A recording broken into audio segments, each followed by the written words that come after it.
Okay, first let's have a quick revision.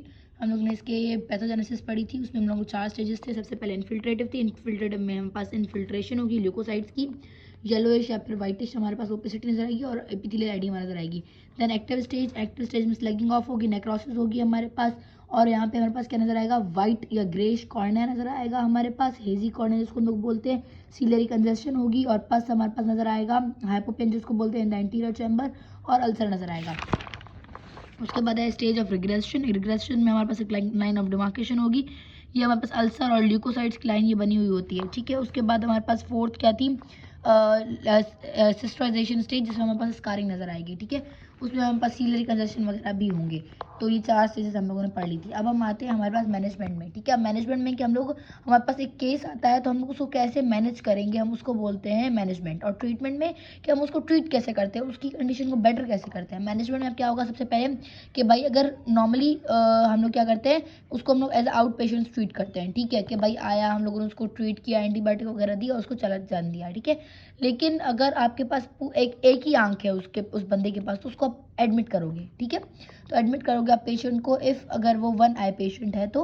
उसके अलावा जो है ना, आइडेंटिफाई प्री डिस्पोजिंग फैक्टर कौन से हैं भाई, अगर कोई कॉन्टैक्ट लेंस वेयर करता है, या फिर कोई ऑक्यूलर ट्रॉमा वगैरह का केस है, या ऑक्यूलर सरफेस डिजीज़ है, या कोई इम्यूनोसप्रेशन वगैरह का डिजीज़ है, तो आप उसको आइडेंटिफाई करोगे कि भाई किसकी वजह से ये हुआ है।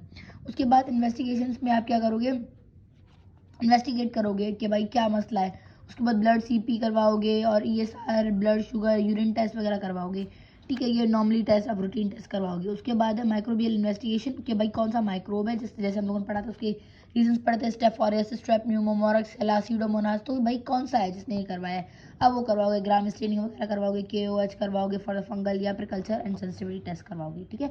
अब ट्रीटमेंट पे आते हैं। ट्रीटमेंट में क्या होगा कि भाई सबसे पहले कंट्रोल ऑफ इन्फेक्शन। सबसे पहले तो जो फर्स्ट मेन स्टेप होगा ना, वो होगा रिलीफ ऑफ पेन। कैसे करवाओगे, सबसे पहले पेन को ख़त्म करना है भाई। बंदे को पहले आप स्टेबल करो, ताकि वो आपकी एटलीस्ट क्लिनिक पे बैठ तो पाए, ऐसे तो वो बंदा भाग जाएगा। तो इस वजह से सबसे पहले आप उसका पेन रिलीफ करवाओगे। पेन कैसे रिलीफ करवाओगे, सबसे पहले उसको साइक्लोप्लेजिक ड्रग दोगे। तो ये एक क्वेश्चन आता है पास्ट में कि भाई साइक्लोप्लेजिक ड्रग देते हैं, एट्रोपिन 1% ड्रॉप्स देते हैं हम लोग फॉर द कॉर्नियल अल्सर्स के पेन के रिलीफ के लिए, ठीक है। ये कैसे पेन रिलीफ करते हैं भाई, वो जो हमारे पास सीलरी कंजेस्शन थी ना, उसको कम कर देते हैं। और ये क्या करते हैं, पोस्टीरियर सिनकाई को भी प्रिवेंट करते हैं बाय डायलेटिंग द प्यूपिल, ठीक है। ये एक्सुडेट की फॉर्मेशन को भी डिक्रीज करते हैं by decreasing the capillary permeability. जैसे कैपिलरी परमेबिलिटी, परमेबिलिटी भाई, अब कैपिलरी के जो पोर्स हैं उसमें से इसको वाटर को निकल ही नहीं देंगे तो बाहर एक्सुडेट नहीं बनेगा, तो उसके से इसको प्रिवेंट करते हैं, ठीक है।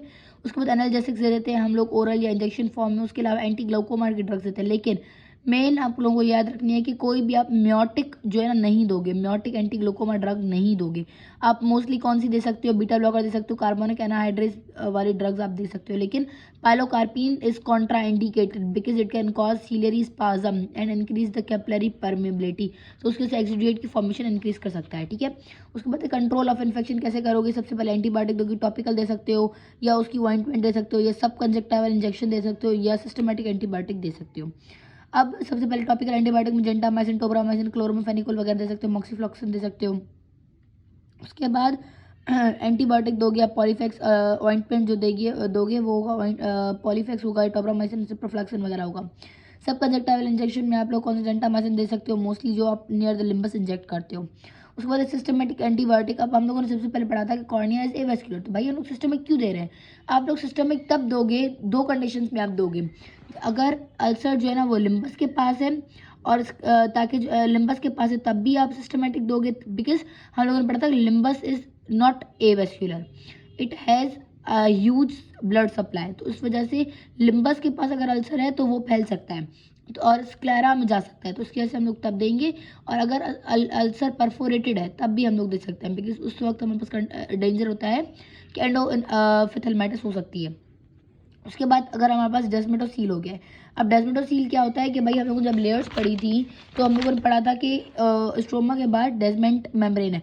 तो अब क्या है कि ये हमारे पास जो डेस्मेंट मेम्ब्रेन अगर ये बल्ज करती है तो हम उसको बोलते हैं डेस्मेटोसील, ठीक है। और ये बल्ज करने का क्या खतरा होता है कि फट सकती है, तो इसको ट्रीट करना इज बहुत ज़्यादा इंपॉर्टेंट, ठीक है। तो इसके लिए हम लोग कौन कौन सी ड्रग्स देते हैं, सबसे पहले तो आप लोगों को देखना है कि भाई डेस्मेटोसील में क्या होता है, ये जो है ना चीज़ें ऐसे बल्ज करके नीचे आ रही होंगी, ये लेयर्स हैं, ये ऐसे बल्ज करके नीचे आ रही होंगी। तो समझिए यहाँ पे कोई प्रेशर है। अब इस प्रेशर को सबसे पहले कम करना है। वो कौन सा प्रेशर होगा? इंट्राऑक्यूलर प्रेशर होगा। उस इंट्राऑक्यूलर प्रेशर को कम करने के लिए आप कौन सी ड्रग्स देंगे? आप ग्लाउकोमा के ड्रग्स देंगे, एंटी ग्लाउकोमा ड्रग्स, ठीक है। उसके अलावा आप क्या करेंगे, एक यहाँ पे आप एक ना प्रेशर बैंडेज लगा देंगे, इसको एक सपोर्टिंग लेयर दे देंगे, कोई टफ लेयर, ताकि ये जो बल्ज भी करे तो ये फटे ना। उसके बाद आप एक कोई बैंडेज कॉन्टैक्ट लेंस दे देंगे, ताकि वो भी मैकेनिकल सपोर्ट दे दे इसको। स्ट्रेनिंग फोर्सेस हम लोग अवॉइड करेंगे। कोई भी ऐसी कंडीशन हम लोग अवॉइड करेंगे जो ये प्रेशर बढ़ा सके, बिकॉज अगर यहाँ से प्रेशर बढ़ेगा तो ये फट जाएगी, ठीक है। तो इसलिए हम लोग स्ट्रेनिंग कंडीशन जैसे हमारे पास कफिंग, स्नीजिंग, ये सब कुछ हम लोग अवॉइड करते हैं, ठीक है। उसके बाद हम लोग conjunctival flap in addition to the, हम लोग एक ना क्या कहते हैं पर्दे की तरह से कुछ दे देंगे, ताकि वो क्या करेगा कि मैकेनिकल सपोर्ट भी करेगा, हीलिंग भी करवाएगा, न्यूट्रिशंस भी देगा, और उसमें हम लोग एंटीबायोटिक भी लगा देंगे, ताकि कोई अगर माइक्रोब है तो वो भी मर जाए। उसके बाद हम लोग एक एमनियोटिक मेम्ब्रेन का ट्रांसप्लांट करते हैं, ठीक है। उसके अलावा हम लोग कॉर्नियल, अगर जहाँ से फट गया है या जहाँ पे मसला है, हम लोग वहाँ पे कॉर्निया का पूरा फ्लैप लगा दें या ग्राफ्ट लगा दें, हम वो भी कर सकते हैं। और पार्शियल थिकनेस ग्राफ्ट या फिर फुल थिकनेस ग्राफ्ट डिपेंड करता है सीवियरिटी पे। उसके बाद अगर treatment of perforated corneal ulcers पे आते हैं, तो उसमें क्या होता है, सबसे पहले कि हम लोग एंटीबायोटिक्स देंगे, वही 1% एंट्रोपिन ड्रॉप्स जो पेन के लिए दे देते वो देंगे, प्रेशर पैड देंगे, बैंडेज देंगे, वही जो चीज़ें हम लोगों को पीछे पड़ी थी, बैंडेज, कॉन्टैक्ट लेंस, वही पीछा वाला। अब यहाँ पे ये एक न्यू चीज़ है कि भाई हम लोग एक टिश्यू एडेसिव ग्लू देते हैं, और वो ग्लू कौन सी होती है, इसको हम लोग बोलते हैं साइनोकार्लेट ग्लू, ठीक है। ये आप लोगों के लिए इंपॉर्टेंट है कि भाई हम लोग ये ग्लू लगाते हैं ताकि ये चीज़ सही हो जाए, ठीक है। वो जो हमारे पास एक समझे पेज फट रहा है, उसको आपको चिपकाने के लिए एक चीज़ देनी है, वो कौन सी होगी, साइनोकार्लेट ग्लू। और वही कंजक्टिवल फ्लैप दे देंगे, वही एमनियोटिक मेम्ब्रेन का ट्रांसप्लांट, वही हमारे पास कॉर्नियल ट्रांसप्लांट या फिर फुल थिकनेस ग्राफ्ट जो हम लोग पीछे कर रहे थे वही है। अगर हमारे पास अब ये जो है ग्राफ्ट जो है अल्सर है, नॉन हीलिंग है, तो आप लोग क्या करेंगे भाई, एक कंजक्टिवल फ्लैप दे देंगे, ठीक है। और एक हमारे पास टार्सो, ये सारी हमारे पास सर्जरीज हैं, ठीक है। टार्सो रेफे या फिर अम्बिलिकल कॉर्ड सीरम और autologous serum. Umbilical cord serum मतलब हम अम्बिलिकल कॉर्ड में से कोई एक सीरम निकाल के और वो हम लोग इसमें इंजेक्ट करेंगे। अब इसमें क्या होता है, इसके पास ना ग्रोथ फैक्टर्स होते हैं, और ये ग्रोथ फैक्टर्स क्या करेंगे, वहाँ पे हीलिंग को प्रमोट करवाएंगे, ठीक है। उसके बाद है एमनियोटिक मेम्ब्रेन। अब एमनियोटिक मेम्ब्रेन हम लोग, इसका रीज़न क्या होता है कि भाई हम लोग क्यों देते हैं, एमनियोटिक मेम्ब्रेन हमारे पास मोस्ट जो है ना हमारे पास रीजनरेटिव पावर रखती है, बिकॉज इसमें से सारे बिकॉज इसमें हमारे पास बहुत सारे मल्टी पोटेंट सेल्स होते हैं, जिसके पास प्रॉपर्टी होती है कि वो किसी भी तरह के सेल में कन्वर्ट हो सकता है। इस वजह से हम लोग एमनियोटिक मेम्ब्रेन का ट्रांसप्लांटेशन कर देते हैं, या फिर कैरेटोप्लास्टी भी कर सकते हैं हम लोग। अब कुछ इंपॉर्टेंट बातें जो नोट करनी है इसमें, ये हमारे पास दोनों के दोनों BCQs आए हुए हैं, तो इस वजह से आपको ध्यान रखना है। कौन सी इसमें दो बातें कि भाई, एक तो आप स्टेरॉइड नहीं देंगे, दूसरा आप अगर पायोजेनिक कोई मसला है तो आप कोई भी पैड यूज़ नहीं करेंगे, ठीक है।